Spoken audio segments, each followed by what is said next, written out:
So we are going to go ahead and get started about 5 minutes in, and I'm just going to take a minute and everybody can see my presentation. Michelle, Carolyn, Donna, can you confirm? Yep. Okay. Yep. So we're going to get started and talk about what we're going to talk about today. So I'll do this quick introduction and then I'll hand it over to our coaches. We've got Donna Swaden. She is going to be talking about knowing thyself and how to share yourself with authenticity. Then we've got Carolyn Owens. She's going to be talking about your personal brand story and professional credibility. And then we're going to move on to Michelle Stills, where she's going to talk about your emotional intelligence and conversational intelligence. And so they're really the brains behind the operation. But I will tell you about my short story of how I came on to ACHNET. I actually am the head of marketing here at ACHNET, and I've been here, almost a year now, I think, and well, maybe 6-8 months. But what's interesting is, so I was part of a layoff due to COVID, and I took that as an opportunity. I took almost a year off and kind of did the stay-at-home mom thing, recharged my brain. And when school started back up, I'm in Texas, so we're lucky enough the kids got to start in the fall. And I started to look for work at that point. Well, I had heard about ACHNET Achiever Network from a friend, and I signed up and really spent time building out my power bio, getting connections and networking with peers and colleagues on it. I uploaded a video resume. I had peers give me reviews, even a video review, and I exported this visual 360 resume, and I was really, really an active power user, and it benefited me. That's actually how I got the job through ACHNET, is because of ACHNET. And so I have been instrumental in helping getting the company launched and out to market and kind of growing our user base and our achievers and our coaches. And they have been kind enough today to join our first educational webinar. We're going to do a series, one a month, and each one is just helpful topics that are relevant to what's going on today and really geared to helping you be the best version of you, succeed in life and career. And so our first topic is about powerful ways how to stand out in the crowd. It is a crowded field in your home country, I'm sure, and internationally. And so these coaches and mentors are going to walk us through how to be recognized and be your authentic self and how to succeed. So with that, I'm going to turn it over to Donna. Absolutely. Thank you. It might be helpful if people mute themselves. So wonderful. Well, fantastic to be here on the, I guess, the premiere, the first ever ACHNET webinar. It's a pleasure to be able to share what I've learned over the last 20 years as a career and life design coach. I feel quite privileged in that I discovered this field when I was in college and knew I wanted to be a career coach. And for the last 20 years, I've been working with people around the world, helping them figure out who they want to be and how to get there and how to create the life they want. I feel like I'm a global citizen. So the fact that I've had people from Mongolia to Montana in America, the experience of working with them has shown me that at the end of the day, we are all alike. And that is, interestingly enough, the career journey and the process of creating a career is very similar. And I guess one of the things that being a global citizen, I am excited to share that I've had the incredible privilege of living around the world and working around the world. And I'm able to still do that from my chair here in Stamford, Connecticut. If you are wondering where my accent comes from, I am originally South African. So pleasure to be here. All right, just learning to navigate this little thing. So I'm going to dive in and actually ask everybody, what is one word that they would use to describe themselves? And if you could share that in the chat. Yep, this is interactive, so we'd love for you to share information about how you would describe yourself. Optimistic, adventurous, wonderful, positive, love it, passionate. Great, couple more people want to share. I love these very positive words. Lovely, optimistic, creative, dynamic, energetic. Fantastic. Well, we don't have a lot of time, so I'm going to just move on. I appreciate all of you sharing that with me. Now, I want you to reflect and think about, do people that you know in your world know this about you? What is it that demonstrates these characteristics to the world, to your work, and to all the different places, where you show up? So we're going to just look at what does this mean, these attributes that you are, showcase, that you recognize as being important and how you believe you show up. Why is this important? Well, at the end of the day, here I am, Amber. I think you guys found me on the internet. I found you on the internet. The world that we live in today, interestingly enough, when we think about, say, career management or job search, people come to me and think, well, I'm in job search mode. Well, in fact, you're not. Everything about how we show up in the world is today, essentially, where things have evolved to, is a self-promotion process. So it's really important to understand who knows what about you. And then lastly, what do people see when they find you online? Because especially in this pandemic world we're currently living in, and it doesn't seem like it's going to change that quickly as of now, we are able to showcase ourselves primarily online. But, it's about being on a video, being on LinkedIn, being on ACHNET, wherever it is where you show up. What are you showcasing? What are you demonstrating to the world about yourself? So the question we need to ask ourselves is just, what is it about discovering the true you, and what does that entail? It's about self-exploration and a willingness to see yourself. Just this week, I actually had a client who decided to change careers for the first time. Well, after 16 years, he's very successful. And I sent him a whole a series of exercises and questions. And he said to me, this is the first time in his entire life where he's actually been self-reflective and had to really think about who he is, what's important to him, and where does he want to go in life. So it's not necessarily easy, but it is important to do. So let's ask the question, what is self-awareness? What does it mean to really be aware of who you are?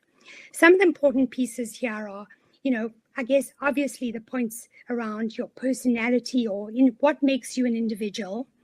What are you aware of about your character, your feelings? What motivates you? What do you want? So then the ultimate question that we all have to ask, and I know that I'm going to go further into it, and both Carolyn and Michelle are going to ask this question of you, is what is it that distinguishes you from everyone else, right? So you describe yourself as creative, dynamic, passionate, energetic. Well, what else is there that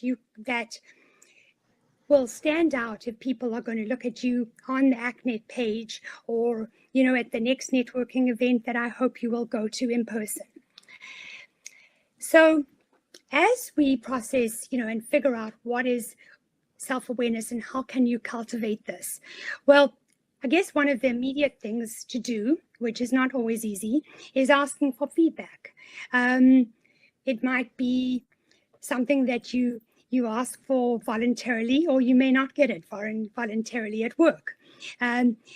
Ideally, you want to be intentional and proactive about it. And, ask people, send out if you want to see how the world perceives you or how your work perceives you, one of the exercises I use with my clients is to get your own personal 360 feedback. You don't have to have, if you work for a company, they could do it, and that's a very formal process, but try do it on your own. Create a series of questions that you want people to answer. They may or may not want to answer them. They may want to answer them rather anonymously, and that's how I do it with my clients. I have them send out a series of questions about how they are perceived in the world, and they send them back to me anonymously. But maybe your friends and family will be prepared to give you very constructive feedback. But it is helpful to think about how people look at you and see you in the world. Another form of cultivating self-reflection, and this is one that I obviously encourage because I realize, people, wherever you are on your career journey, is through the process of self-reflection and various assessment tools. Some of you may have heard of the Myers-Briggs or the DISC or the StrengthsFinder. These are all tools that can help you cultivate just deeper insight into who you are, what your strengths and weaknesses are, where are areas for growth, or, what is your superpower? Do you know what that is? So, and I think that as we go through this process of wanting to stand out in the world and be able to do that process of self-promotion, not in an obvious way, but to know ourselves and know that the world is understanding who we are, it's important to access all of this information about yourself. A very common tool used today is to cultivate self-reflection and awareness is journaling. It's a form of meditation, really. If you think about it at the beginning of your morning or at the end of the day, just reflect on what's happened in the day. Where have you showed up as your best? Where could you improve? What is it that you like about yourself? Maybe ask the question, what would you like to change? We're all works in progress. And so understanding ourselves, understanding our emotions, what makes us stronger, where can we improve our resilience? All of these things can help us improve and show up as our best selves as we, move through the world. So why is this so important? Well, if you I think about the term branding. Amber is in marketing, and some of you also may be in the field of marketing. And what we all know is that the concept of branding was originally, used for, toilet paper and laundry detergent. But about 25 years ago, a man named Tom Peters changed all that. And he came out with an article, pretty famous article. You can Google it. It's called A Brand Called You. And he showed us that the concept of personal branding essentially is no longer the purview of corporate America. And that essentially, as professionals in the world, it's absolutely imperative that we all really understand ourselves and understand what is the impression that we, give to the world. So, what I've been telling people is really for the last 20 years, but even more so since, the last recession and now, the instability that we face now is that we are essentially our own bosses. No one can guarantee that a company is going to take care of you for your life, the rest of your life. We also know that we are living in what's called a VUCA world. If you haven't heard that term, VUCA, which stands for, and the world that we're living in is volatile, unpredictable, complex, and ambiguous. So one way to have control over where you are going in your career and what you want to be is to understand what is important to you and where do you want to go. And these are the questions we, essentially are asking you to think about as you embrace this journey of personal branding.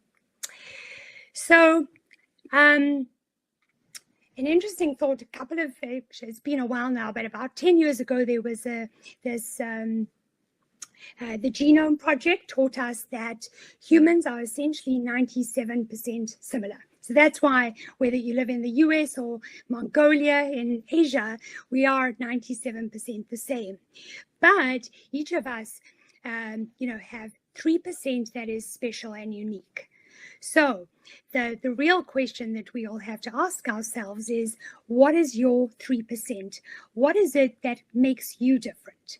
And that is often the hardest thing for people to think about, right? And I see hundreds of resumes every week, and one of the things that people have trouble with is articulating how are they doing things differently in a job, for example. So, as it says here, you need to focus and purposefully identify, and I'm going to have to just move this. You need to focus and purposefully identify what you have to offer that makes you stand out from everyone else. It's not enough to assume that it's obvious or that everyone will recognize your talents. I guess the process here is to stop, take a few steps back, outline what it is that you have to offer, and focus on your goals. And then move forward with intent. And intentionality is really what's key in this process. So if any of you have studied philosophy, you'll know that this is the great Socrates, and this is going back to the 10th century. So this concept of knowing oneself is not a new concept, but really is at the heart of philosophy, essentially, and just the notion of understanding ourselves is so fundamental to just how we go forward in the world. So what is it that we have to focus on, and what are some key things that I would encourage all of you to reflect on as you think about your personal brand? This includes your mission or purpose. Some of you may not have one. Most people don't. I ask that of all my clients. And some people know what's important to them in the world. It can be just it can be one thing, it can be many things. How do you want to show up? How do you want to make a difference? And, in alignment with that is your vision. Where do you see yourself? Where do you see yourself in the world? For me, it's, being a global citizen and making a difference in the world. It's really important to me to, think about taking care of our environment and as well as, helping promote social justice. And, one of the things I'm most passionate about is helping people to find their vision and cultivate their vision so that they too can make a difference in the world. In, conjunction with that are your values and what do you need? So whether it's a certain level of compensation or it's to make a difference in the world, all of these pieces are aspects of your personal brand. Very similar, your passions and interests, right? These are all kind of similar but different. Most important, obviously, are your strengths. What are your superpowers, or what's one superpower that helps you stand out? Personal descriptors. So what words would you use to describe yourself? Your goals, and obviously your education and experience.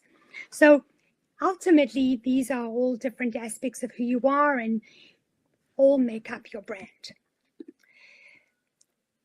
Moving quickly ahead.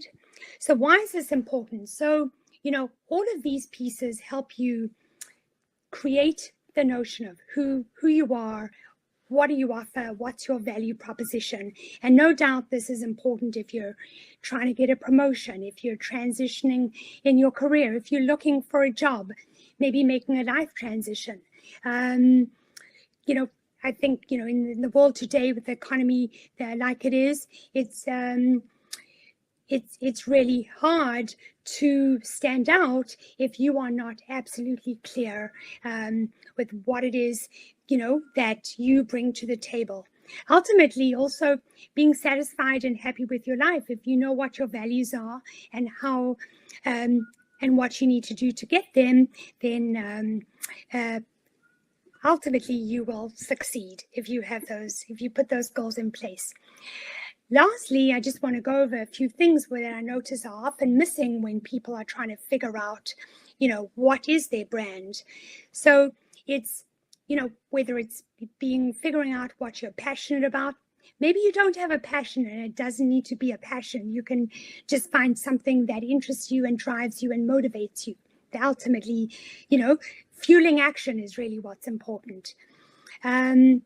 If you are trying to figure out a broader purpose and a long-term vision, then that's a good time to step back and reflect on all of those pieces of the puzzle.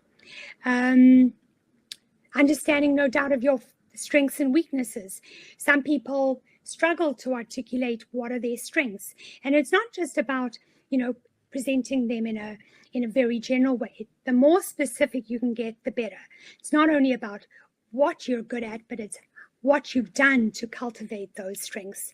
Also important are your weaknesses or vulnerabilities, and it's okay to be completely honest. I think it's important to not be disingenuous when it comes to articulating weaknesses, and not to go into that whole what is your weakness question in an interview. But it is important that you think about where your vulnerabilities are and maybe reflect on, well, what are your areas for improvement, because that will come up all the time, and to be really authentic about what that means in the greater in the general question of how you show up in the world. Your vision for how you want to grow as a professional longer term. It's really important, to understand all of those questions if that's where you are. Figuring out the obstacles that might get in your way as you embrace your journey. Understanding your goals are really important to identifying the obstacles. Partnerships you need to have, that's really important. We all kind of, I think the world is a village. We need to take care of each other. No one gets to anywhere alone. So I think it's really important to think about, if you haven't cultivated partnerships, why not? And how can you do that?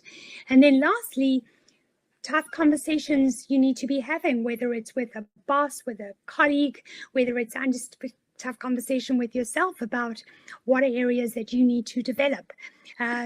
These are all things that can, help you figure out, well, that you may need to take a moment to reflect on and think about what's missing so that you can advance and grow and be successful. I'm going to end on this wonderful quote by Brené Brown. And if you don't know her teachings, I encourage you to look her up. But she says, you either walk inside your story and own it, or you stand outside your story and hustle for your worthiness. And I think if there's anything that sums up what we're talking about today, it's that wonderful quote. And I look forward to answering questions going forward, but I will stop there and pass it on to Carolyn. Thank you. So you've heard about how you reflect and you learn more about yourself and how you need to have this personal brand. And it's about telling your story. But how do you do this? How do you get the world to see and know who you really are? And so I'm Carolyn Owens, and I'm happy to be here with you today. And as you know, I serve as a coach. And for my background, I served over 24 years in the United States Navy. I retired as a commander, and my focus was on human resources, leadership, and developing the people, managing the resources.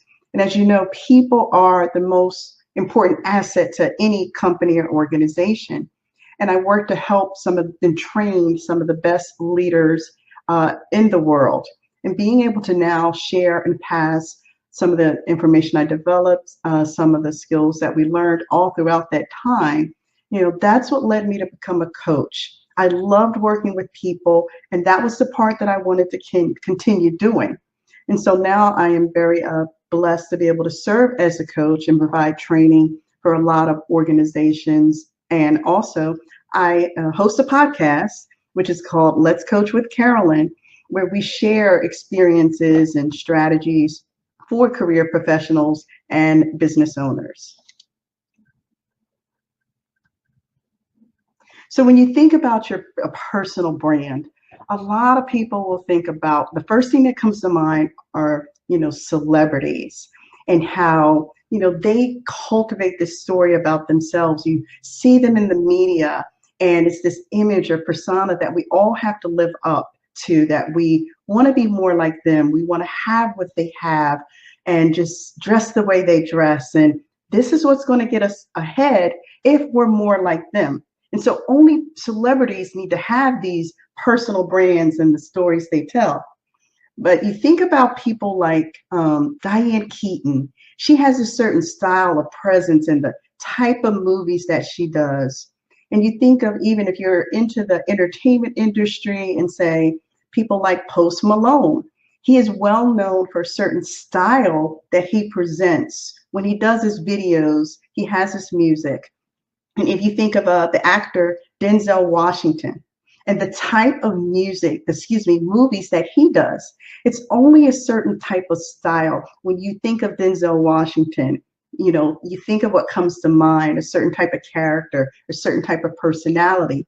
Each of these entertainers have learned to cultivate their personal brand.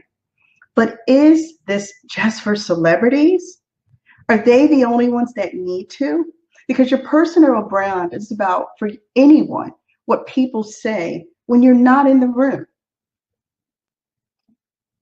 So having a personal brand is not just for celebrities. If you think about when you've met someone who, they don't have the status of a celebrity, but they seem to get along with everyone. They're well known. They have this certain presence about them. And it's not that they're the smartest person in the room or they've had the most education, but it's something about them that draws them to you, that attracts them to, the positions, the jobs, the promotions. They're, always having business. What is it that they've done that's allowed them to grow in their professional life, their personal life? It's about building a successful brand that helps to raise your game, to elevate you so that you stand out in the crowd. So you think about it. What exactly is personal branding? So it's not just about a resume you send to someone or that photo you see on LinkedIn. A lot of times that's the very first thing somebody sees, but it goes beyond that, because a resume can get you the interview, but it's the interview that gets you the job. And how you show up to that interview. Are you showing up as yourself? Are you showing up as to what you think somebody wants? And this perception of your brand is often formed before someone even meets you. Say they get to see what's out there on social media. Donna mentioned Google.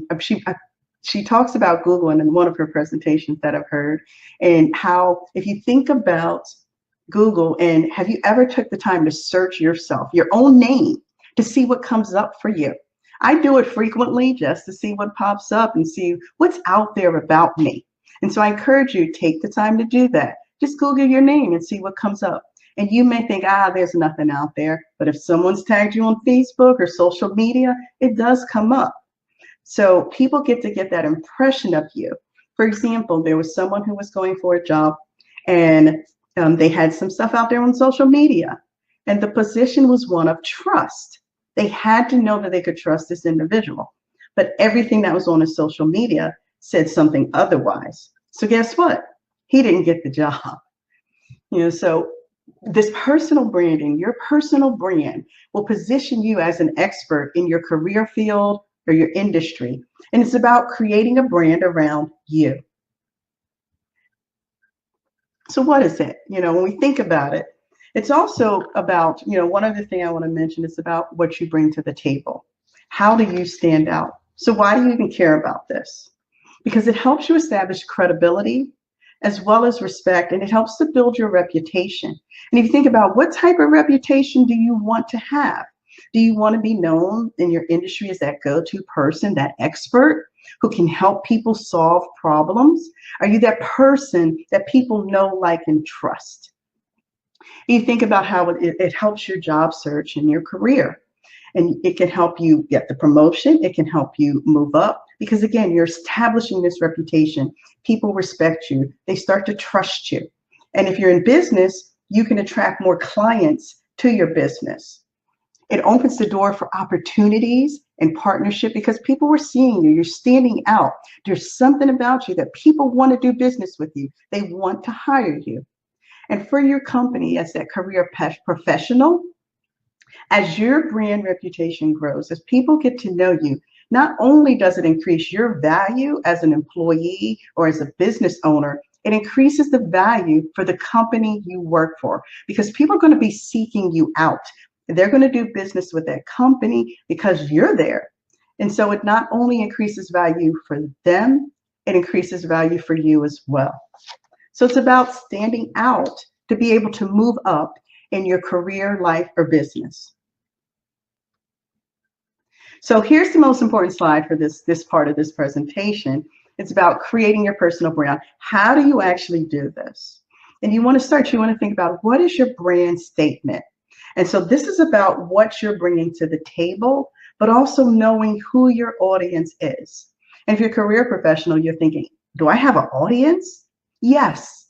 These are the people you're working for. These are the people you're working with, who you're interacting with, as well as knowing what are your competitors doing, and so you're able to think about what you bring to the table, what will you be known for?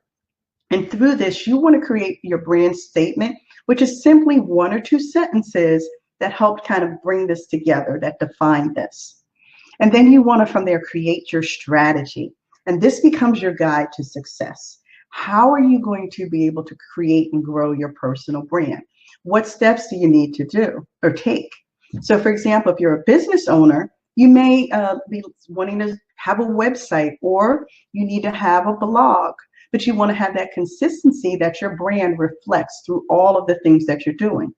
And even as a career professional, you might consider having a blog because it then helps to position you as an expert in your industry. And so those are some things you can think about. And then you want to, as you're doing this, you got to identify your strengths and your weaknesses. So you're putting your plan together to know how are you going to stand out? How are you going to become known? And with your strengths and weaknesses, and Donna talks some about this, it's about knowing yourself. And once you know yourself, you will be able to improve. You will be able to do better. But when you think about weaknesses, we often, we struggle. Some people struggle with identifying their strengths, and some people struggle with identifying their weaknesses. And so when you think about this, think about where you have gaps. You may want to pursue a certain career field or have a certain business, but you have some things that you need to do first. Are there classes you need to take? Are there people you want to sit down and kind of talk to understand the career field better? So take time to identify your strengths, identify your weaknesses and those that you need to build up on. Or there may be areas where, I don't exactly, it's not something I want to perfect, but there's someone that can help you instead of you having to do this portion yourself. How can you collaborate with someone to help build on your weaknesses? So it's not like you got to know every single piece of it and do every single thing, but there's some gaps that can be filled in by other people, by education, by increasing your knowledge. And then we think about image, because image is everything. And this is how you're presenting yourself. How are you showing up? If you have a business and you have a brand based on certain colors that you're using, how are you consistent with these things? And then who's going to help you? We often think we can do this by ourselves, but you may have to rely on some type of support system where you have someone assisting you throughout different phases of this and building your brand. And one of the good things you can have is a coach, because a coach is able to hold you accountable. I think that's one of the things I love most about the coaching world is the accountability, because we get stuck at times. And when we get stuck, we can derail ourselves and we don't move forward. But a coach is able to kind of guide you, asking the right questions to help you move forward. And so you think about, who do you need to help you? When you think about image, is there an image consultant that you might need to help you? A lot of times when we transition from the military and we're going into a different field, we've been wearing these uniforms all the time. So how do we know? And think about, what color should I wear? What should I be doing? And an image consultant can help you with that. And the final one here is show up and make an impact. So you create this great plan. You know what your brand statement is. You know who you want to have there helping you, but then you don't take action. How many times do we see that, where people have such a wonderful, great ideas and they stop? They don't move forward. They don't try for that promotion. You know, we give ourselves all these reasons why we've created so much and we just stop. But you want to show up. You want to take action, and you want to be consistent. You may want to go to networking events and have a network meeting. You know, that's a little different than going to an event. And I would say, if you're thinking about networking, make sure you do it right. Learn how to network properly. And join a community of high achievers. And this is different associations, such as the one right here, Achiever Network, that you can join to continue to learn, continue to grow, and surround yourself with like-minded individuals who are also, moving forward in their careers. So I want to ask you real quick as I close, should you fake it until you make it? What do you think? Yes or no? Just put in the chat. Should you fake it until you make it?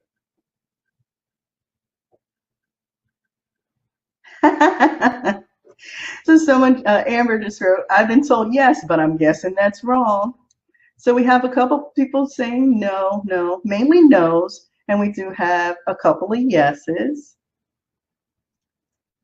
So we've heard this time and time again, fake it until you make it.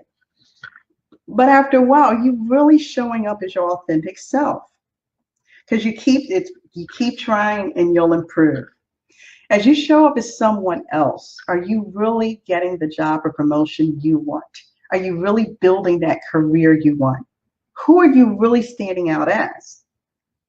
Authenticity is key, because faking it, after a while, you've got so much to keep up with, and you develop this thing called imposter syndrome. So you want to think about how you're showing up in your true, authentic self. And there's a quote I have by Simon Sinek, and it says, if you are your authentic self, you have no competition. The only person that's there that you're really competing with is yourself. And that's to help yourself improve every day. So before we transition, I just want to, we've talked a lot about self-reflection, growth and development, about who you are, how you want to show up. But as you do this, there's other skills that you want to acquire, that you want to learn.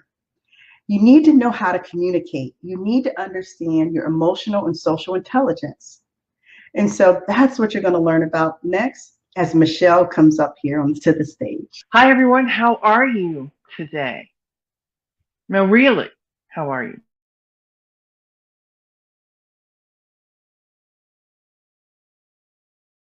today? If we were in a room together and I were to ask you that, chances are people would say, I'm well, I'm great, good, fantastic, great, good, okay. Thank you. There's some honesty. Blessed and excited to be here. Me too.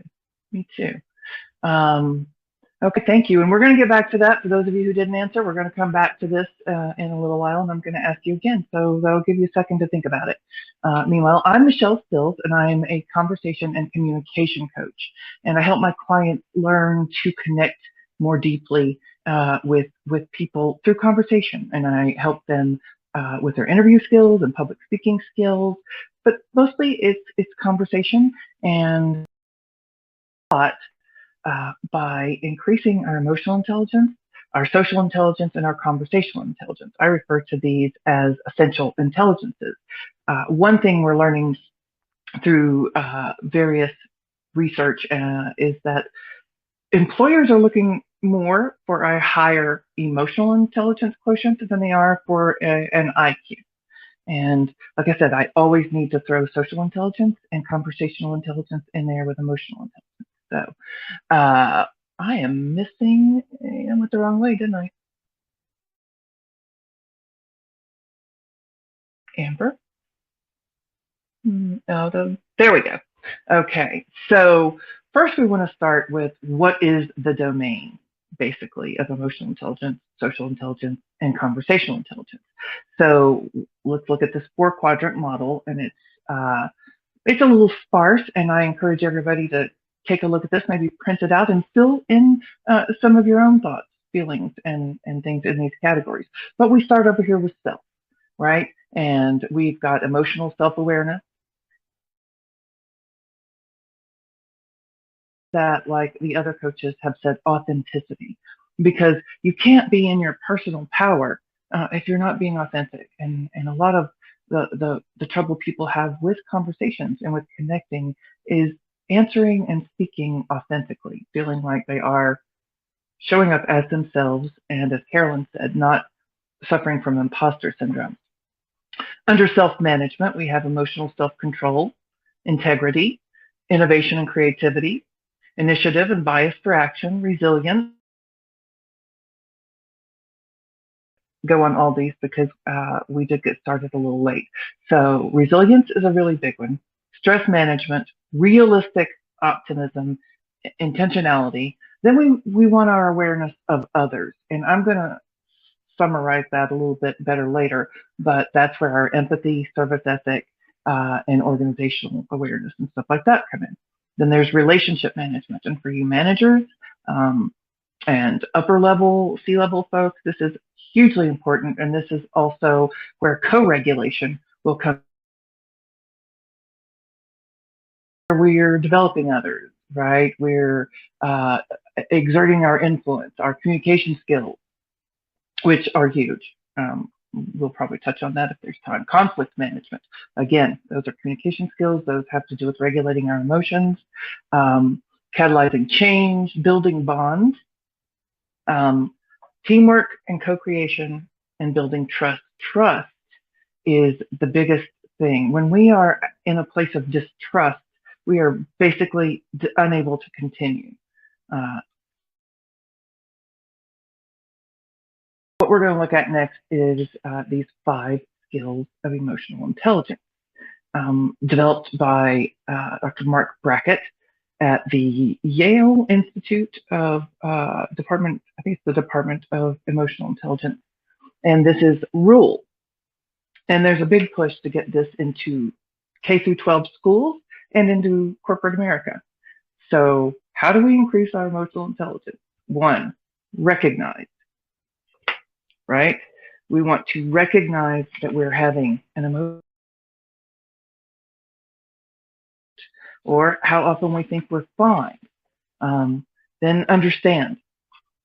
Understand, where did the emotion come from? How could this emotion be impacting me? How could it be impacting others? Label the emotion. There are apps, there are journaling, as the other coaches have mentioned, is a great way, but you want to get granular with your emotions. Don't say, I'm mad.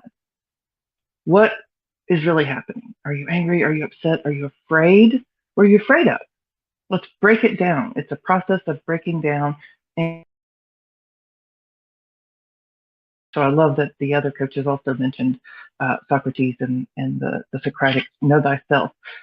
Label your emotions, and to do that, you really have to become more familiar with the scope of emotions and with the language around emotions. What emotions are there? If you do a Google search, you're going to find hundreds of emotions, literally. Then also be able to distinguish between emotions and feelings. And we don't fully have time to go into that today, but now we'll move on to express. express, period, because a lot of people have a great deal of trouble expressing themselves, sharing about themselves. Some of that is vulnerability. And if you listen to much Brene Brown, you know that vulnerability is an absolute must for connecting with others. So when we express ourselves, we have to let go of our fear of being vulnerable. And we want to do that expression appropriately. And our final one is,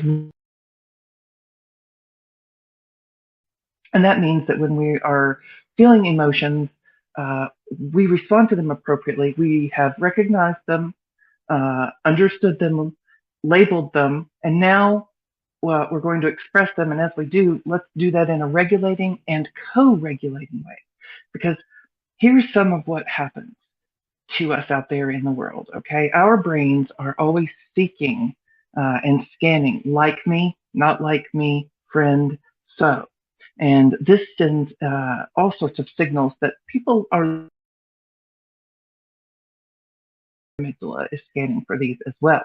So if you come into a place feeling anxious or afraid, you're producing cortisol, norepinephrine, adrenaline, all these neurotransmitters and stress hormones that not only are doing you in, because cortisol stays in your system like unmitigated.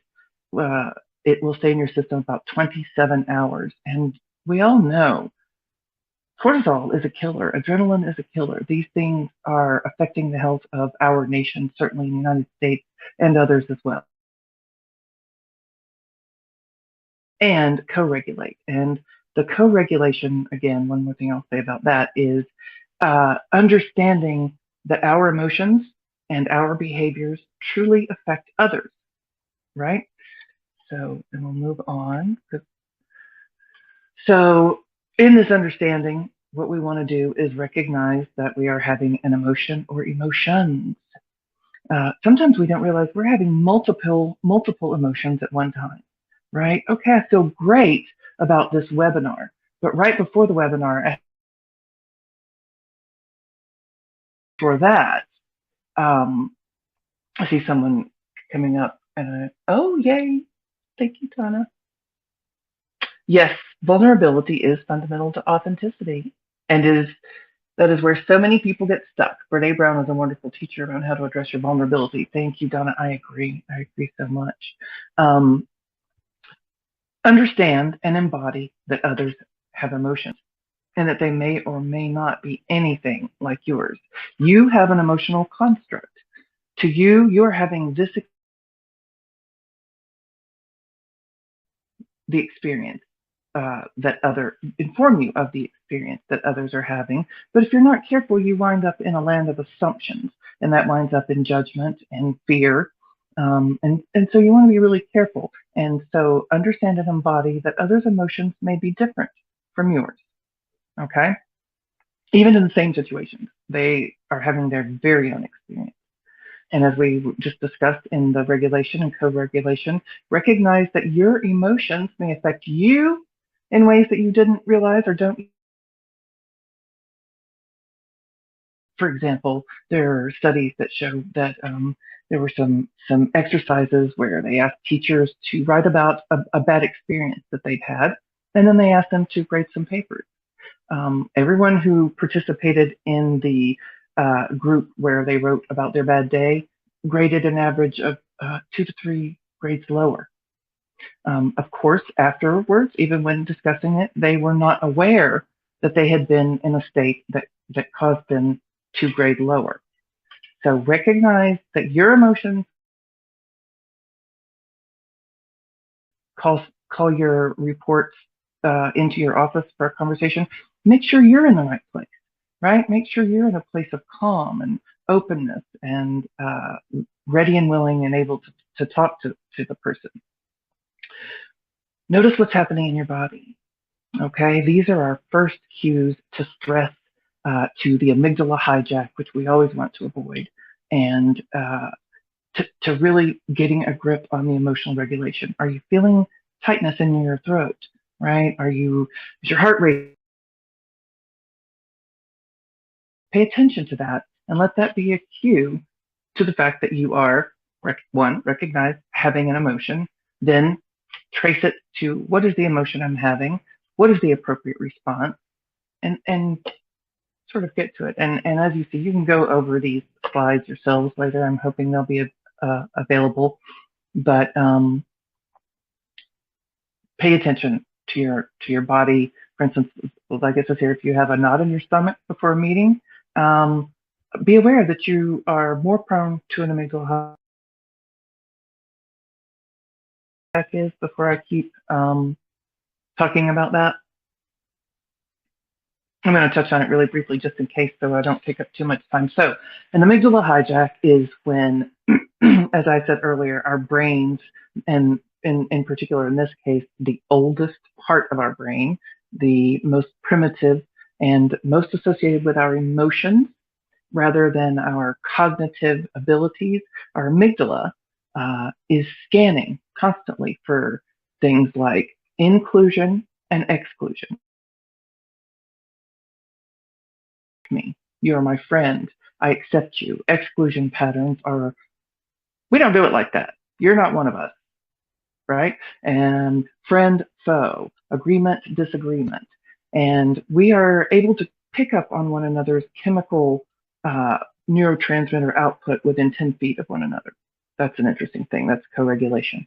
But the amygdala hijack occurs when we find ourselves in a situation, and frequently it's in conversation. It's not, you know, what it used to be. It's not a big dinosaur. That part of our brain,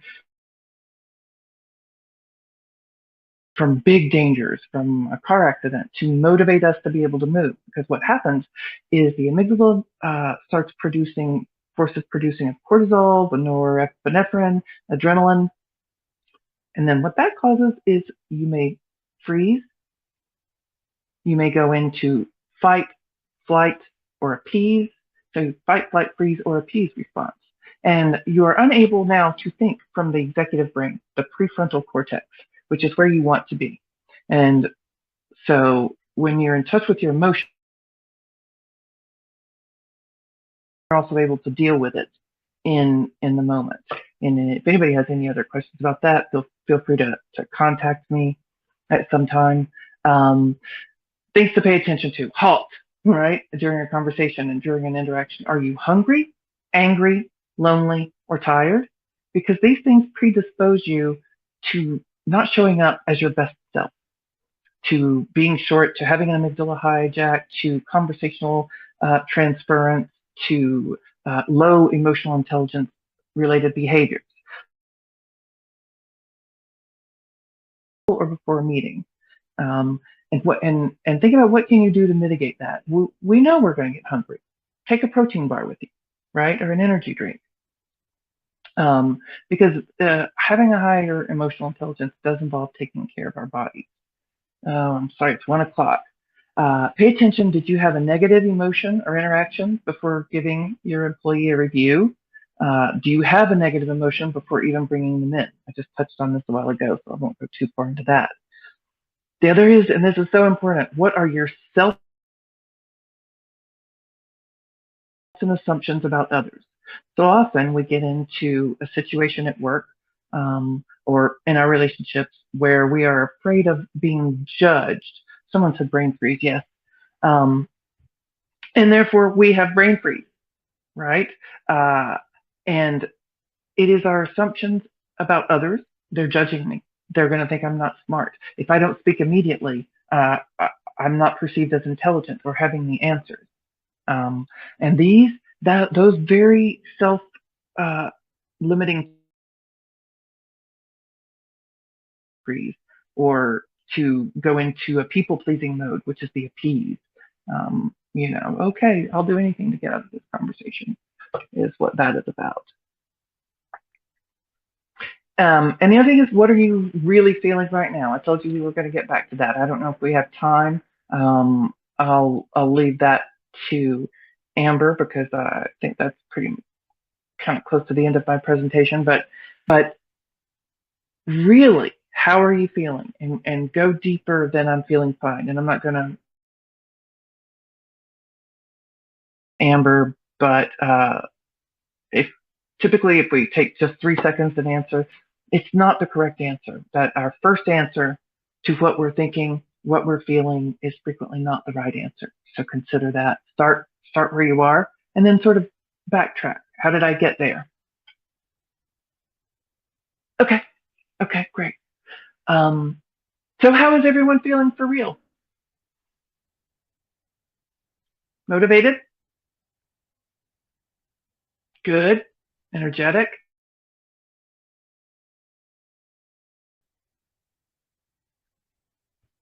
That's great. Positive, motivated. These are all great feelings. It's important, though, that we acknowledge and thank you, blah. Listen, blah has a place, and it's a real emotion, and we have to be authentic about that, right? Tense but positive. That's some regulation here. That's good. Motivated for sure. That's awesome. Okay, because we're terrible at knowing what we really feel. And of course, with them. So if we think we're feeling fine, but we're really kind of aggravated because Joe Jerk over there said the thing in the meeting again, we're not going to be our best selves. So take a look at that. How do we express our emotions? So just take a moment with that, because I wanted to go on to upregulating and downregulating, but we'll do this. So imagine that a friend or colleague, envious or even angry. How will you react? There are many ways you can react. You can be avoid your colleague until they're out. You can be envious. You can be jealous. There are all sorts of ways that you can react to that. And the way you react to that is something that your colleagues are going to pay attention to, your bosses are going to pay attention to, and it's a big sign of your emotional intelligence. So this is a great list to take into consideration.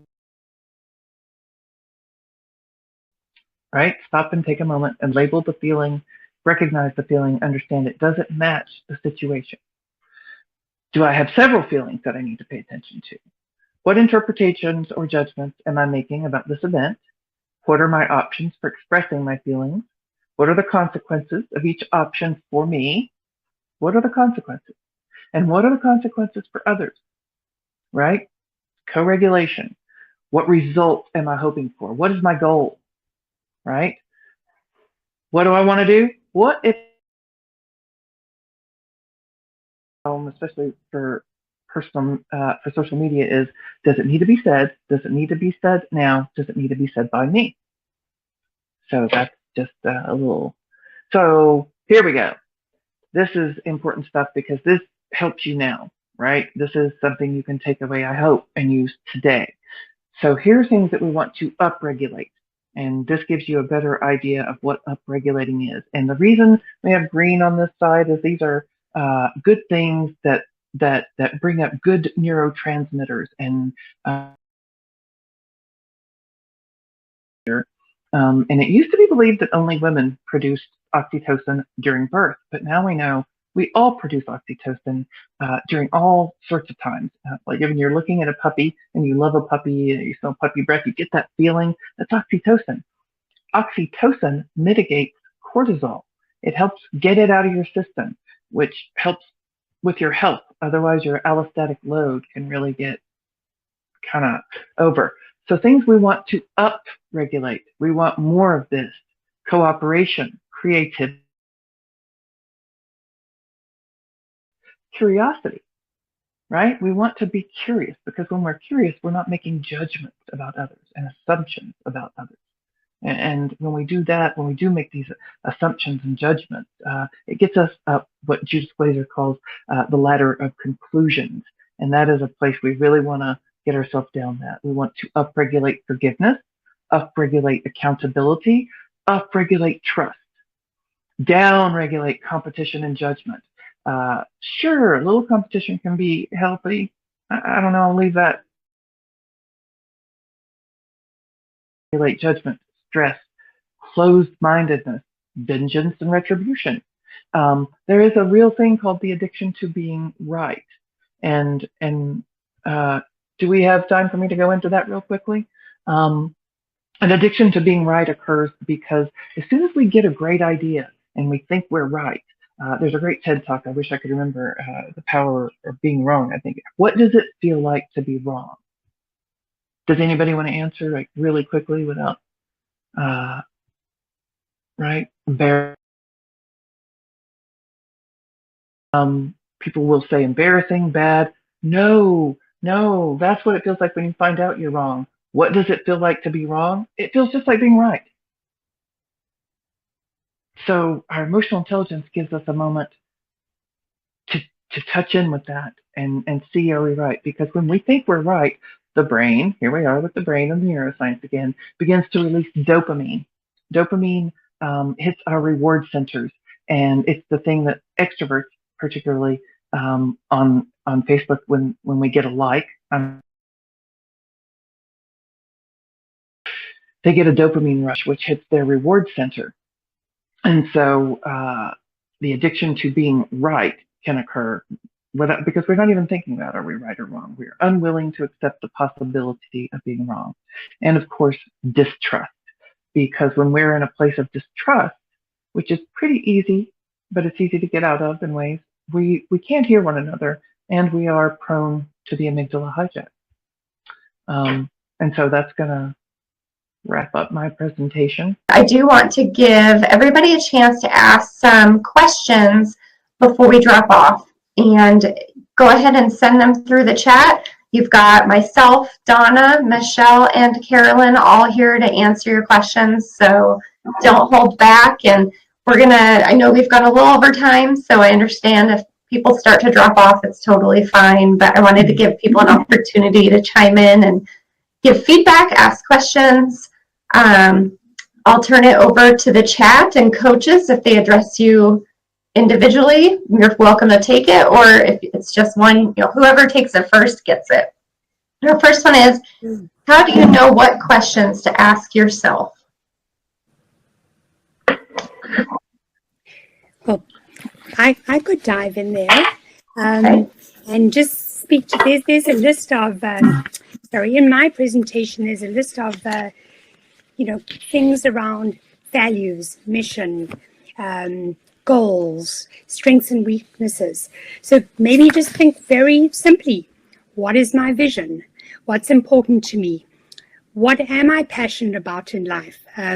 What are my strengths and weaknesses? Really simple questions. So I don't know, just be very straightforward and leave it there if anyone else wants to add anything, but I think it's pretty straightforward.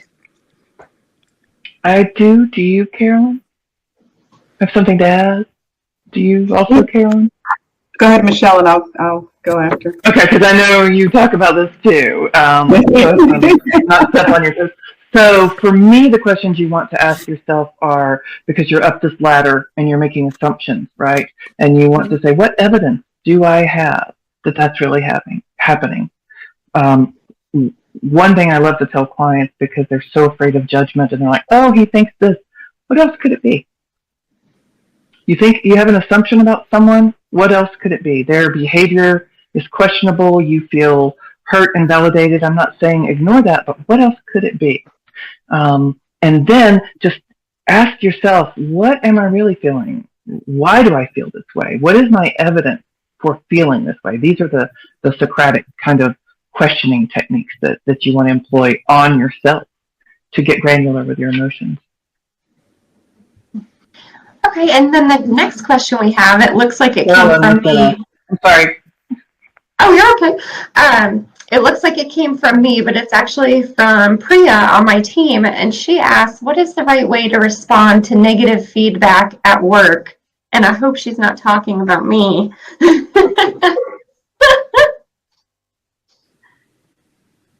Now, Carolyn, you want to take that one?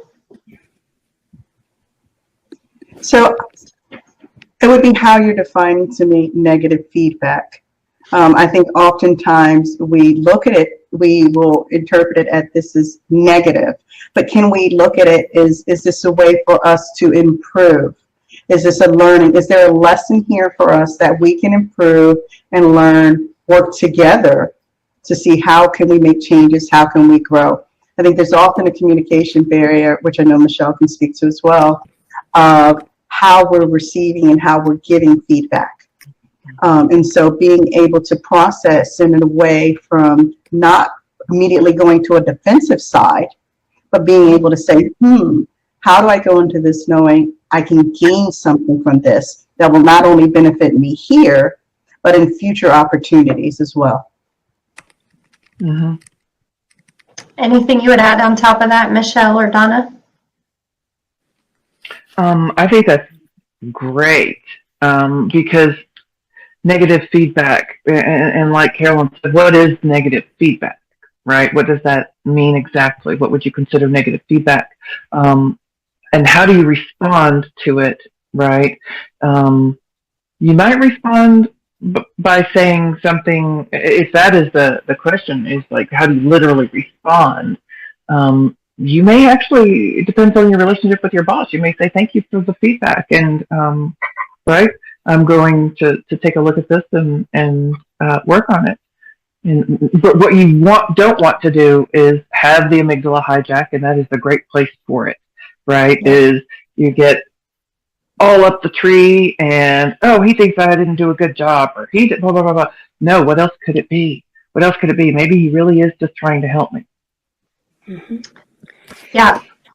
Yeah. And if I can speak to that, you know, where is it coming from? Because there's two sides to the story as well. I mean, I'm working with someone right now who did get some negative feedback, but you know, the workplace is very political, so it's tricky. But we have to think about, you know, what is your role in that, and then who are the other players? So, you know, in that ecosystem, what can you take away from that? What are learning things that you can learn, and what is your role in that relationship? But maybe there are other factors that might often, you know, kind of impact that feedback. So there's so many elements and ways to look at it. It's important to kind of look at from what perspective it was coming from. Yeah, and Reva asked.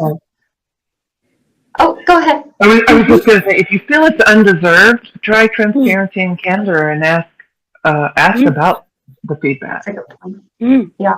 Yeah. And in follow-up, Reva asked a similar question, but kind of how do you overcome that negative feedback? Kind of how do you get over it? And I'll say I'm similar to Carolyn. I served in the Navy, and the only feedback you got was negative, and it was often shouted and with some choice language.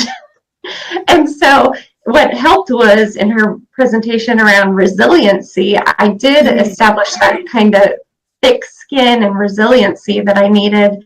So in the civilian world, when feedback, it can be almost more hard to take because it's more thoughtfully given, perhaps, where you're like, oh, that's a good point. And yes, it does sting because you want to be perfect. But I think you just take it from, hopefully they're coming from a place of constructive positivity. And even if they aren't, who cares about their intentions? Think about it of how it can help you, you know, and if it can't, and you think it's wrong, then move on. Just like one of our coaches said, spend your time on the positive, not the negative. Regulate the co-regulates. Yeah, I think you hit on something really important, Amber, and that is to learn and grow from all the feedback, you know, and ultimately resilience. I was actually listening to something this morning on Clubhouse, and people were talking about just the fact that, you know, any type of feedback is there to help you grow. And ultimately resilience is all part of the emotional intelligence and helping you be stronger and more confident. And all of this is about being confident and authentic in yourself. Yeah. Now we have a question from Niraj asking, is there any rule in deciding your priorities in life? Any of you want to take that one?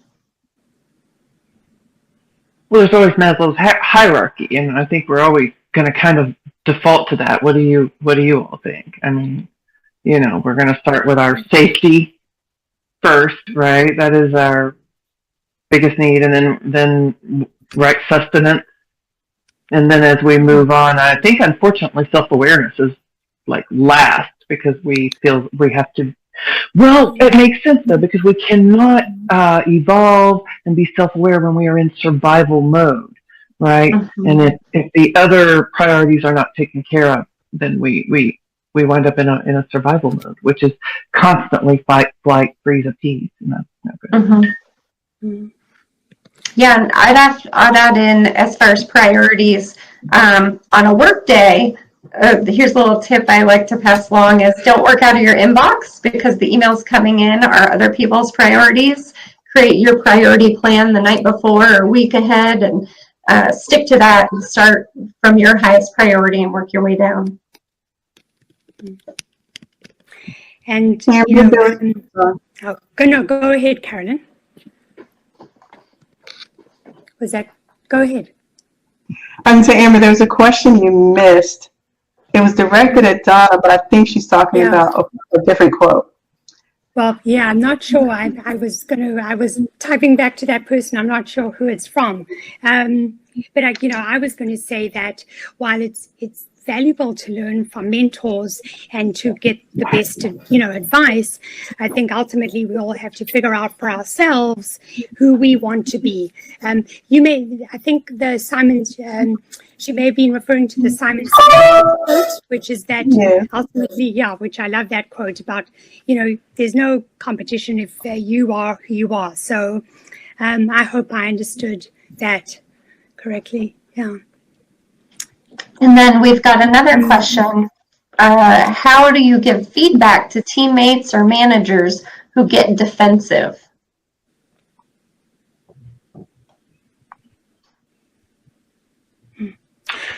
So, go ahead. Well, I was going to mention there's an excellent tool called, Crucial Conversations. I don't know if you've heard of that. It's an exercise. You can Google it. They have wonderful free resources online, Crucial Conversations. And you can download that worksheet and figure out, what do you want out of that conversation? How, what do you need to do? What do you ultimately want to achieve? And then I think just trade lightly and have a mutual conversation. Make it, you don't want to go in there and I think, you want to try and be very objective and go on the offensive and make it mutual. So Crucial Conversations, I would recommend that to help you cultivate those tough conversations. Okay, well, and I think we're going to wrap things up. The last chance, coaches, any last statements, any last questions? Carolyn? I was just going to add to that we often view conflict as a negative thing, but conflict should be viewed in a way that there is learning and growth that can come from it. Conflict, if you start looking at from a perspective that it's good and the growth that can come from it. The defensiveness, sometimes you're in the middle of a conversation, it can escalate to something.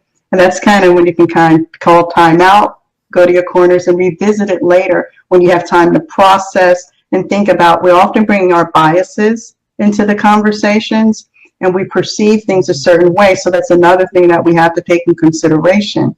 Especially culturally based biases that come into conversations. We see it a lot in the workplace. And so all of those come into place when we're thinking about crucial conversations, conflict. So I think the book is called Good Conflict, if I'm correct. I can't think of the author at the top of my head, but it's actually an excellent book that complements crucial conversations and how you manage those situations. And Donna, any last thoughts? Yeah, I wanted to just make a quick suggestion for the person who asked about deciding on priorities in life. I use a wonderful tool or exercise with my clients. It's called the Wheel of Life. You can also Google it. It's free online, although it's helpful to talk it through with someone. And you identify, what's important to you at this juncture in your life. At all the different stages, wherever you are in life, different things are going to be important to you. So whether it's spiritual or professional or your family or self-care, you need to figure out, what's lacking, what needs to be, what do you need to make a priority, and that may evolve over time. So it's a great tool to reflect on when you're journaling. How's that? Great. And we've had one last question come in that I do want to take, and then we'll thank everyone for their time and finish up. We've got one that asks, a manager that doesn't seem willing to show the achievements or his or her teammates to upper level leaders. So they're not kind of recognizing the people on their team, and they're passing their new, I'm not sure about that part, and passes their new development idea. Oh, so it sounds like doesn't take their idea or gives their idea to somebody else. So it kind of sounds like the bad manager, not taking care of you, not representing you. And anybody have some thoughts on that? Is this the manager taking credit or giving credit to others for That's the gist of work? Is that what? Yeah, or not giving credit where credit's due. Sometimes this is another example of some of the cultural biases that Carolyn was talking about, and it depends on what situation you're in and what position you're in, right? And if you're, better able to go with this than me, please do.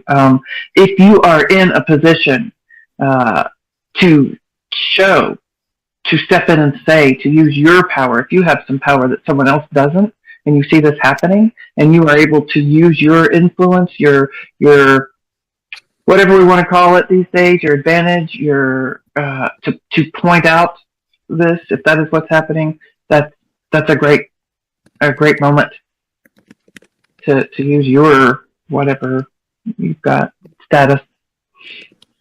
Yeah, that's a great point. I think Obama, one of the things I loved about him was the women on his staff kind of banded together and helped repeat each other's ideas and give each other credit where it was due. And it was kind of a pact between the women of helping to elevate each other and make sure nobody's spoken over.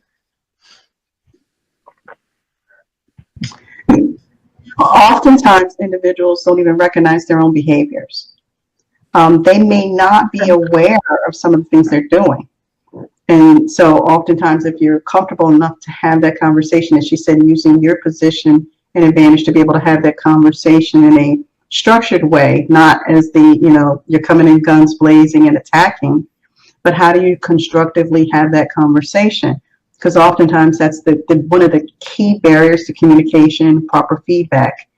Some people just don't know. And we're often too afraid to have the conversations that we stay stuck. And we block our own growth and our own development along the way. Yeah.